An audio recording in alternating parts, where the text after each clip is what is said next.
नमस्कार प्रिय मित्रों, हमारे इस चैनल पर आपका हार्दिक स्वागत है। मित्रों, हम सभी ने किसी न किसी से यह कहते सुना है कि शमशान में भूत प्रेत होते हैं, और कुछ लोग यह भी कहते हैं कि शमशान में भूत प्रेत की आत्मा 12 o'clock बजे रात को घूमती है। मित्रों, चलो जानते हैं महात्मा बुद्ध जी से श्मशान में भूत होते हैं या नहीं। एक कहानी के माध्यम से जो भी व्यक्ति गौतम बुद्ध का शिष्य बनकर बुद्ध के साथ रहना चाहता है और बुद्ध की शरण में आना चाहता है, तो बुद्ध जी कुछ लोगों को बुद्ध बिना परीक्षा लिए स्वीकार कर लेते थे और आश्रम में रहने की अनुमति दे देते हैं। पर कुछ व्यक्तियों को वह कह देते कि जाओ, पहले एक दिन और एक रात शमशान में गुजार कर आओ। एक दिन एक व्यक्ति बुद्ध के पास आया और उसने बुद्ध के आश्रम में शामिल होने की इच्छा जताते हुए कहा, हे गुरुजी, मैं आपका शिष्य बनना चाहता हूं। बुद्ध ने कहा, तुम्हें मेरा शिष्य बनने के लिए एक दिन और एक रात पूरा शमशान में बिताना होगा, और वहां पर तुम जो कुछ भी देखोगे, जो भी महसूस करोगे, मुझे आकर बताओगे, तब उसके बाद ही तुम आश्रम में शामिल हो पाओगे। गौतम बुद्ध की यह बात सुनकर वो व्यक्ति घबरा गया और उसने बुद्ध से डर कर कांपते आवाज में कहा, गुरुजी, दिन में तो ठीक है, लेकिन रात में शमशान में रहना बहुत खतरा है। बुद्ध ने कहा, कैसा खतरा? व्यक्ति ने कहा, वहां भूत प्रेत होंगे, वो मुझे पकड़ लेंगे और जान से मार देंगे, या तो मेरा जीवन नर्क बना देंगे। भूत प्रेतों का डर उस व्यक्ति के चेहरे पर साफ दिख रहा था। उसने कहा, क्या तुमने भूत प्रेत देखे हैं? व्यक्ति ने कहा, नहीं, पर मैंने सुना बहुत है, और कुछ ऐसे लोगों को जरूर देखा है जिनमें भूत आ जाते हैं और उन्हें परेशान करते हैं, अजीब अजीब हरकतें करते हैं। इस पर बुद्ध ने कहा, फिर तो अब तुम्हारे पास यह अच्छा मौका है यह जानने के लिए क्या सच में भूत प्रेत होते हैं या नहीं। तुम एक रात शमशान में व्यतीत करो।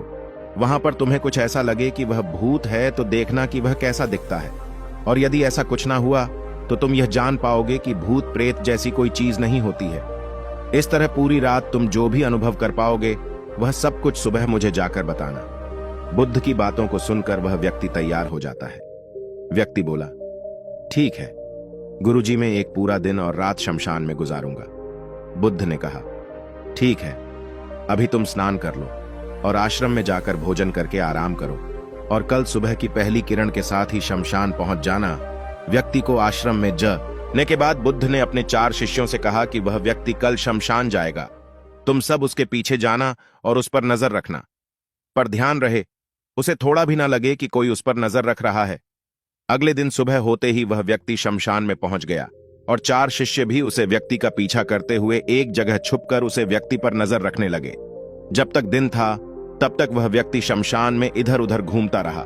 उसे कुछ भी ऐसा अनुभव नहीं हुआ, लेकिन जैसे जैसे सूर्य के ढलने के साथ अंधेरा बढ़ता जा रहा था, वैसे वैसे व्यक्ति की धड़कनें भी बढ़ती जा रही थी। किसी तरह उस व्यक्ति ने पूरी रात शमशान में गुजार ही ली, और सुबह होते ही वह बुद्ध के पास गया। बुद्ध ने व्यक्ति से पूछा, बताओ, शमशान में कैसा समय गुजरा? तुम्हारा क्या तुमने कोई भूत देखा और क्या क्या अनुभव किया? व्यक्ति बोला, गुरुजी, जैसे ही मैं सुबह सुबह शमशान में पहुंचा तो वहां कुछ घंटे बाद मुझे कुछ लोगों की भीड़ शमशान की ओर आती दिखाई पड़ी, जो एक अर्थी लिए आ रहे थे। मैंने जब उन लोगों को ध्यान से देखा तो उनमें से कुछ लोग बहुत दुखी थे, कुछ लोग सामान्य और कुछ लोग बेहद खुश थे। वह लोग उस मरे हुए इंसान के बारे में बोल रहे थे कि इस व्यक्ति ने बहुत अच्छे कर्म किए हैं, बहुत किस्मत वाला है।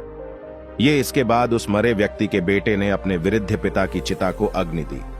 अर्थी के साथ शमशान आए। लोग कुछ देर वहीं खड़े रहे।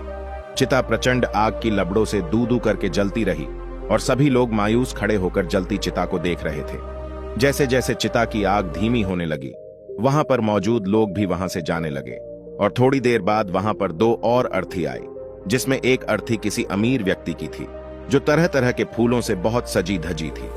उस अर्थी के आसपास बहुत से लोग भी थे, और दूसरी अर्थी एक गरीब व्यक्ति की थी, जो बेहद साधारण सी थी, और उसके आसपास गिने चुने ही लोग थे। अमीर व्यक्ति की चिता चंदन की लकड़ी पर जलाई गई, जबकि गरीब व्यक्ति की चिता साधारण लकड़डेडियों पर जलाई गई। पहले अमीर व्यक्ति की चिता को जलाया गया क्योंकि वह अमीर था। उसके बाद गरीब व्यक्ति की चिता जलाई गई। दोनों व्यक्तियों की चिताएं जब जल गई तो सभी लोग शमशान से चले जाते हैं, लेकिन मैं वहीं खड़े चिताओं को देखता रहा। अब बुद्ध ने कहा, तुमने उनकी चिताओं को देखकर क्या समझा और क्या अनुभव किया? व्यक्ति ने कहा, गुरुजी, दोनों की चिताएं एक समान थी।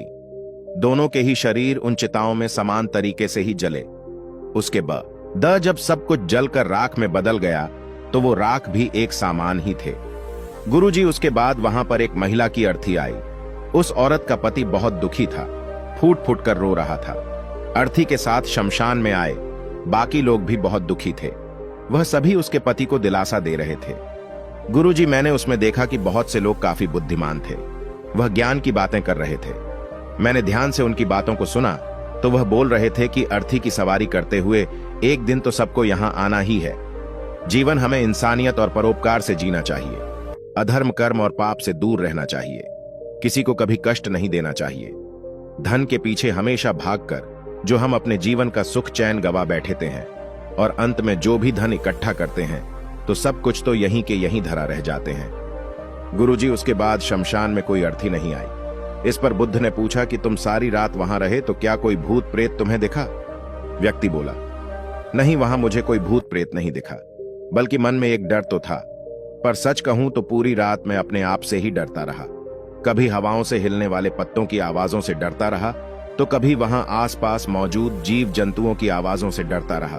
सारी रात दहशत में रहा, लेकिन पूरी रात में मुझे कोई भूत प्रेत नजर नहीं आया। बुद्ध ने उस व्यक्ति से कहा, ठीक है, अब तुम जाओ और आश्रम में आराम करो। कल फिर तुम्हें पूरा एक दिन और रात शमशान में बिताना होगा। अब वो व्यक्ति ये सुनकर बोला, आप कैसी बात कर रहे हैं गुरुजी? आपके ही कहने पर पूरा दिन और पूरी रात मैं शमशान में पड़ीढ़ा रहा। वो समय मैंने कैसे काटा है मैं जानता हूं। अब मैं दोबारा वहां नहीं जाऊंगा। बुद्ध ने कहा, देखो, जो चीज तुम्हें वहां जाकर मिलनी थी वह तुम्हें अभी तक नहीं मिली है। जब तक वो चीज तुम्हें नहीं मिल जाती मैं तुम्हें अपना शिष्य नहीं बना सकता। तुम 1 दिन और वहां रुको, वो चीज तुम्हें अवश्य मिल जाएगा। व्यक्ति बोला, ठीक है, मैं कल 1 दिन और रात और व्यतीत कर लूंगा। शमशान में अगले दिन सुबह वह व्यक्ति बुद्ध का आशीर्वाद लेकर फिर से शमशान पहुंच गया।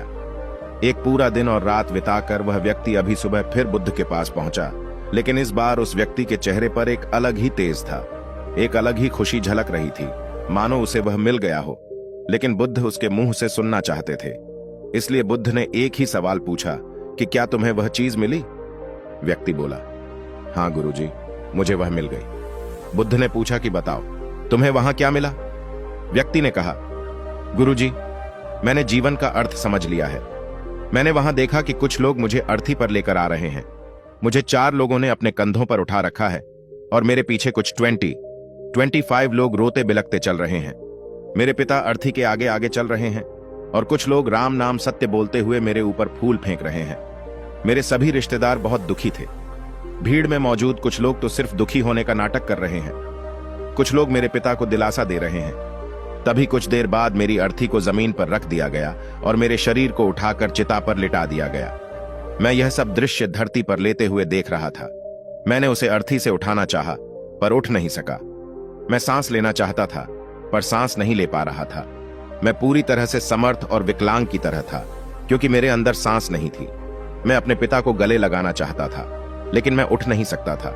मैं अपने भाई को गले लगाकर यह कहना चाहता था कि तुम अपना और माता पिता का ध्यान रखना। घर व परिवार की जिम्मेदारी अब तुम्हारे ऊपर है, इसे बखूबी निभाने। इससे मेरी आत्मा को शांति मिलेगी। कुछ समय बाद मेरा मुंह कपड़े से ढक दिया गया और शरीर के ऊपर कई लकड़ियां रख दी गई। मुझे अब कुछ भी दिखाई नहीं दे रहा था। फिर उसके बाद मुझे अत्यंत गर्मी महसूस हुई। मुझे एहसास हुआ कि मुझे अब जलाया जा रहा है। धीरे धीरे लकड़ियों के साथ साथ मेरा पूरा शरीर जलने लगा। मेरा दम घूंट रहा था।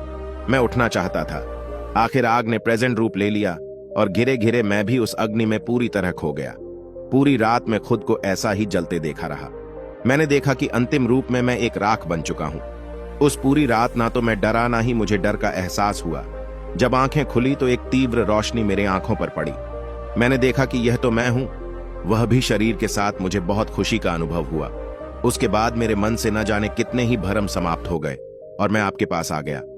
बुद्ध मुस्कुराए और बोले कि तुम अब आश्रम में शामिल हो सकते हो, क्योंकि तुमने अब ज्ञान रूपी उसे बीज को प्राप्त कर लिया है, जिसमें शरीर को भूलकर स्वयं को जानने की इच्छा होती है। इसी ज्ञान की प्राप्ति के लिए मैंने तुम्हें शमशान भेजा था, जहां अंतर्गत तुमने यह जाना कि शरीर नश्वर है, नेत्रों से दिखने वाली हर चीज नश्वर है। शमशान आने वाला हर व्यक्ति की यह समझ रहा है पर शमशान से वापस जाते ही भूलकर उन्हें पुनः उन्हीं लत कार्यों में लग जाता है, जैसे झूठ बोलना, लूटपाट, अधर्म, लालच, लालसा, बुराई, लोगों को नीचा दिखाना, अहंकार वो अंजाम देते हैं। किंतु अब तुम्हारे अंदर ज्ञान का वह बीज जम चुका है जिसमें हम जीवन को तब तक नहीं समझ सकते जब तक मृत्यु को निकट से देखा, बस समझा ना जाए। अच्छे स्वास्थ्य की कीमत वही समझ सकता है जो अत्यंत बीमार हो या जो बहुत लंबे समय से गंभीर बीमारियों से जूझ रहा हो। ठीक उसी तरह जीवन का महत्व वही समझ सकता है जो मृत्यु से रूबरू हुआ हो या जो मृत्यु को समझ चुका हूं, एहसास कर चुका हूं। अब तुम्हें इसी बीज को लक्ष्य बनाकर कर ज्ञान की मदद से स्वयं को और ज्यादा जानना है और ज्ञान की उस सीमा पर पहुंचना है जिसे जानने के बाद कुछ भी शेष नहीं रह जाता है। कोई इच्छा, कोई लालसा शेष नहीं रह जाती। मन हर विचारों से मुक्त हो जाता है, सब शून्य में समाहित हो जाता है। मन में जिज्ञासा का कौशल शांत होकर ज्ञान रूपी शांति में बदल जाता है।